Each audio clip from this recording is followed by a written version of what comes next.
আর যে সমস্ত মানুষ উগ্রতা ছড়াচ্ছেন বিভিন্ন কায়দায়, আপনারা থামবেন ভাই, নিজেদের ক্ষতি নিজেরা করেন না। এই যে বাড়ি ঘরে মানুষকে কুপিয়ে শেষ করে দিয়েছেন, তাদেরকে অন্ধকারে রেখে দিয়েছেন, এটাও আপনি করতে পারতেন না এভাবে প্রতিনিয়ত। আর এই যে গতকালকে আমি ওটা ইউনিয়ন হচ্ছে বড়িয়া, বটতল ইউনিয়নের বড়িয়া এলাকায় গিয়েছিলাম, বাদালিয়া পাড়া, কি অবস্থা করেছে তারা। 150-200 বাড়ি ঘর একেবারে কুপিয়ে শেষ করে ফেলেছে। এমনকি মনে হচ্ছে ওই এলাকা এখন সেই রাত নিঝুমের মতো অন্ধকার হয়ে আছে দিনের বেলায়ও, কারণ কারেন্টের যে সমস্ত তারগুলো সেগুলো খুলে নিয়েছে। এই কঠিন পরিস্থিতিগুলো যারা তৈরি করছেন, আপনারা নিজেদের পায়ে নিজেরা কোড়াল মারছেন, নিজের ক্ষতি নিজেরা করছেন।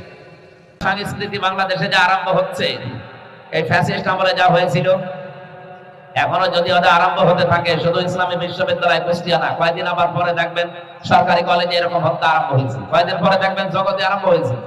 এও আমরা নিরাপদে থাকতে পারবো না। এই জন্য আমরা